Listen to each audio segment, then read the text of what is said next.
Quiero tomar un texto del Evangelio según Lucas, capítulo 24 y versículo 31, en donde están estas palabras. Entonces, se refiere a los discípulos de Emaús, entonces les fueron abiertos los ojos y le reconocieron. Cuando Cristo resucita, es un desconocido para muchos. Los acontecimientos en ocasiones nublan las realidades que deben ser consideradas. Tenemos conceptos personales establecidos como valores absolutos y esto nos impide ver realidades espirituales de lo que Cristo es para nosotros. El pasaje de este capítulo 24 pone de manifiesto esto que acabo de comunicaros.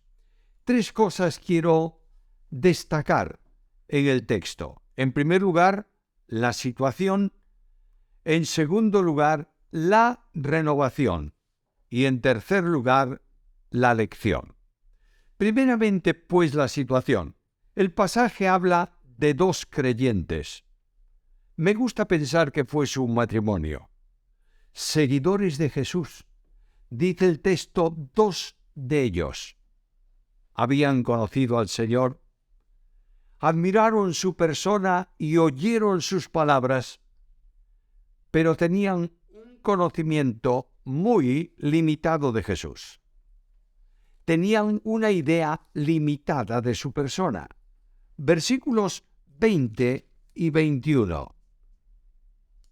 Cómo le entregaron los principales sacerdotes, así como nuestros gobernantes, a sentencia de muerte y le crucificaron. Pero nosotros esperábamos que Él era el que iba a redimir a Israel. Ciertamente, y además de todo esto, hoy ya es el tercer día desde que esto ha acontecido. No fueron capaces de discernir la gloria del Hijo de Dios. Suponían que los hombres podían hacer fracasar el propósito de Jesús. Mira, le han tomado, le han juzgado, le han crucificado, le han muerto. Había disminuido para ellos en su concepto personal el Señor. No era ya el Hijo de Dios, el Mesías, sino un profeta. Tenía un conocimiento muy limitado de la realidad presente. Esos versículos 23 y 24 son muy elocuentes. Como no hallaron el cuerpo, unas mujeres vinieron diciendo que también habían visto visión de ángeles, los cuales dicen que Él vive. Y fueron algunos de los nuestros al sepulcro y lo hallaron tal como las mujeres habían dicho. Pero a Él no le vieron. Lo sentenciaron a muerte. Lo crucificaron, pero no encontraron su cuerpo. El Señor ya no estaba presente para ellos. Y la aplicación es evidentemente importante para nosotros, creyentes en Cristo, contados entre los discípulos, miembros de una iglesia, admiradores del Señor, conocedores de su palabra, recordando cosas que Él hizo, pero tenemos un concepto muy limitado de su persona. ¿Es grande? El más grande de la Biblia, pero desconocían estos dos la grandeza de su deidad.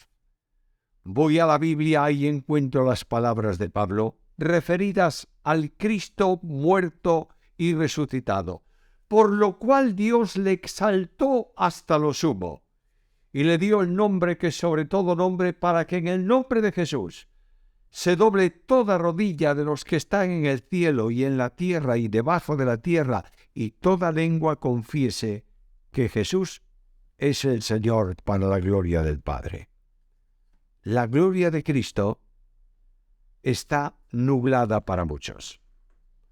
No pueden decir como Juan en 1:14 del Evangelio: vimos su gloria como del unigénito del Padre, lleno de gracia y de verdad. porque Cristo es un desconocido realmente para muchos creyentes.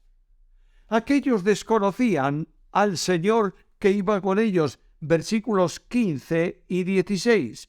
Sucedió que mientras hablaban y discutían entre sí, Jesús mismo se acercó y se puso a caminar con ellos, mas los ojos de ellos estaban velados para que no le reconociese. El Señor a su lado, pero no le conocía. Es verdad que se presentó a ellos, según dice Marcos, en otro aspecto. Pero la realidad es que estos estaban afectados íntimamente por los acontecimientos. Versículo 14. Iban hablando entre sí de todas aquellas cosas que habían acontecido. La inquietud por lo ocurrido, el fracaso aparente de la misión de Jesús, llenaban su mente. De igual modo hoy, los acontecimientos de nuestro entorno muchas veces llenan la mente del creyente, no importa cuáles sean, acontecimientos sociales, acontecimientos familiares, acontecimientos personales que generan inquietud, que sustituye a la confianza.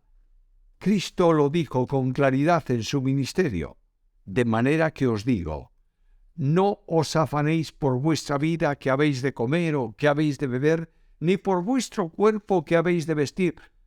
¿No es la vida más que el alimento y el cuerpo más que el vestido? Y añade, no os afanéis, pues diciendo, ¿qué comeremos? ¿O qué beberemos? ¿O qué vestiremos? Porque los gentiles buscan todas estas cosas, pero vuestro Padre Celestial sabe que tenéis necesidad de todas estas cosas. Mateo capítulo 6. Versículos 25, 31 y 32. La experiencia íntima de la tranquilidad ha desaparecido en la vida de muchos. Hay pocos que pueden decir como el profeta, estaré quieto en el día de la angustia. Habacuc 1, 16. La verdadera confianza la expresan también las palabras del profeta. Aunque la higuera no florezca, ni en las vides haya frutos, aunque falte el producto del olivo y los labrados no den mantenimiento y las ovejas sean quitadas de la majada, y no haya vacas en los corrales, con todo yo me alegraré en Jehová, y me gozaré en el Dios de mi salvación. Jehová el Señor es mi fortaleza, el cual hace mis pies como de ciervas, y en mis alturas me hace andar. Habacuc 3, 17 al 19. El mundo mira a su entorno, pero el creyente debe mirar a Cristo. El mundo ve las circunstancias que le rodean, pero el creyente debe mirar al Señor. El fracaso del creyente, de la familia y de la iglesia viene cuando se deja de mirar a Cristo y se ve el entorno, como ocurrió con Pedro en el mar, comenzando a hundirnos. Estos además estaban afectados por la tradición religiosa. Miremos el versículo 21. Pero nosotros esperábamos que Él era el que iba a redimir a Israel. Ciertamente, y además de todo esto, hoy ya es el tercer día desde que esto ha acontecido. Por tanto, Jesús ya no era una realidad personal, sino una forma de la tradición. Les habían hecho concebir la idea de un Cristo vencedor sentado sobre un trono, pero nunca puesto en una cruz. La tradición enseña siempre a un Cristo de forma incorrecta. La victoria del entorno es precisamente en Cristo, y la bonanza en la vida proceden del Señor. No podemos entender a veces las pruebas, pero la senda del seguimiento está en la disposición de tomar la cruz cada día y caminar tras Jesús. Lucas capítulo 14, versículo 27. ¿Cuáles son las consecuencias de que la religión tradicional produce en el creyente? Versículo 15.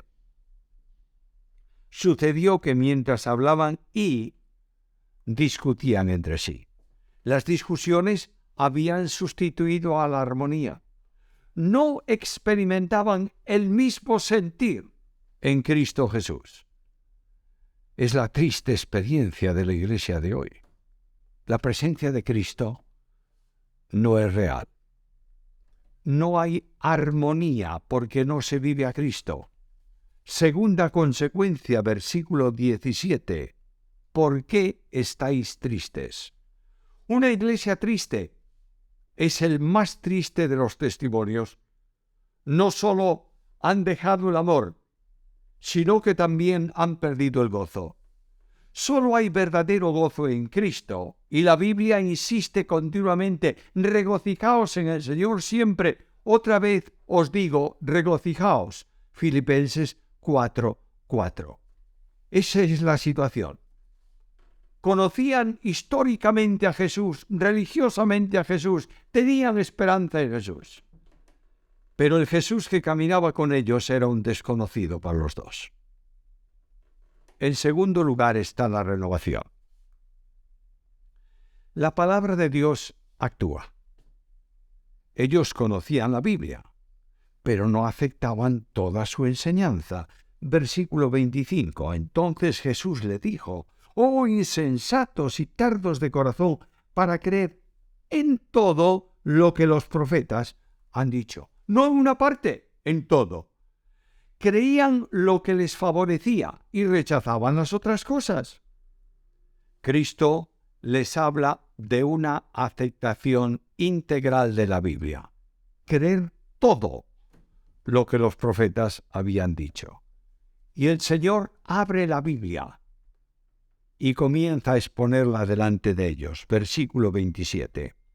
Y comenzando desde Moisés y siguiendo por todos los profetas, se puso a explicarles en todas las Escrituras lo referente a él.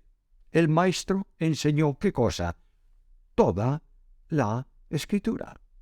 Esta es una necesidad imperiosa para la iglesia de hoy. La congregación viene a la reunión para un encuentro con Dios oyendo su palabra.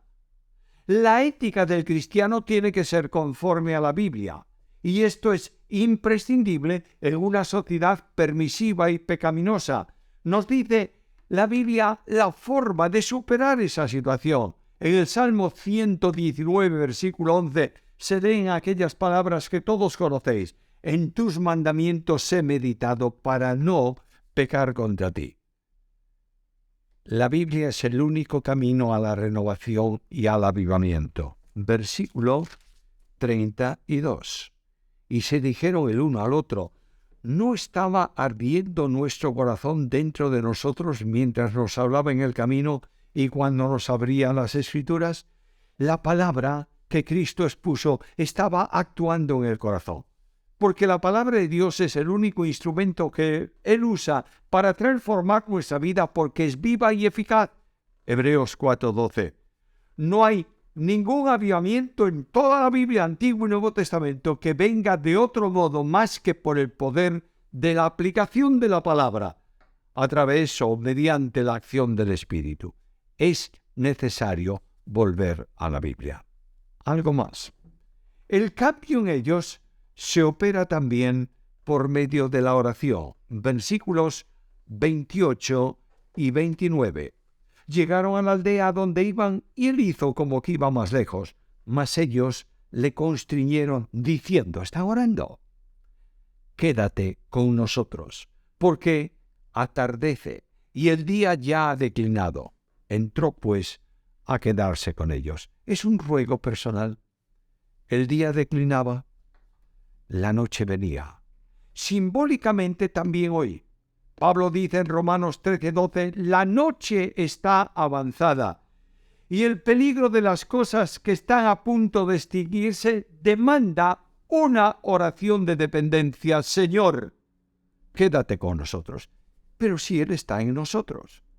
Lo diré de otra manera: Señor, que sintamos tu presencia. El creyente y la iglesia tiene que volver a la oración. ¿Es necesario recuperar la oración? luego está a consecuencia de la palabra que actúa y de la oración que clama a Dios, el Señor se hace presente a los suyos. Segunda parte del versículo 30. Aconteció que sentado con ellos a la mesa, tomó el pan y lo bendijo. Fue recibido en casa y Cristo presidía la reunión. No era el Señor con ellos, eran ellos con el Señor. Cristo debe ser entronizado en la vida de cada creyente. Y el ejemplo del Señor es evidente, versículos 30 y 31. Estando sentado con ellos a la mesa, tomó pan y lo bendijo y partiéndolo les dio. Entonces les fueron abiertos los ojos y le reconocieron, mas él desapareció de su vista. Los ojos de ellos descubrieron qué cosa para reconocer al Señor. Las manos horadadas del Maestro. Siempre había estado con ellos en el camino, pero había pasado desapercibido. Ahora era una realidad. Y esto produce una renovación. Ya no discrepaban entre sí. Versículo 33, levantándose en aquella misma hora, volvieron a Jerusalén y hallaron a los 11 reunidos y a los que estaban con ellos. Era un camino de común consentimiento. La tristeza dio paso al gozo y a la armonía. Cuando tú conoces a Jesús, el creyente es positivo y alentador. Buscaban a aquellos desalentados tal vez y tristes como ellos para darles un mensaje de aliento.